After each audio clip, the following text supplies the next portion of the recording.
سلام بچه‌ها، کتابتون رو باز بکنید، خیلی عقبیم. آقا امروز روز اول مدرسه است. به جون مادرم مدرسه بغلیتون کتابو تموم کردیم رفتیم، الان داریم دوره میکنیم. خب بچه‌ها یه کاغذ خودکار بذارین رو میز، میخوام امتحان بگیرم. اول مدرسه است. قره الکی نزنی. آقا اصلا از چی میخوای امتحان بگیری؟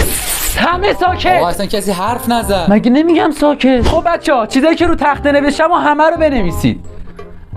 بلند شه سری تخته رو پاک کن. خوب درس رو گوش بدید، سر و صدا کنید نمره کم میکنم، با بغل دستتون حرف بزنید نمره کم میکنم، ببینم دارید چیزی میخورید نمره کم میکنم. هر هفتم همین موقع ازتون امتحان میگیرم، نمرش مستقیم میره تو مستمرتون. آقا چه خبره؟ الکی چلوغش نکن، زمان ما انقدر درس خوندن سخت بود جیکمون در نمیومد. سپس دهقان فداکار لخ شد و تو یق نخون، تو ادامهشو بخون. آقا نمیدونم کجا. حواست کجا بود؟ الان میگه دهقان فداکار لخ شد و چیکار کرد؟ رفت سراغ مادرت.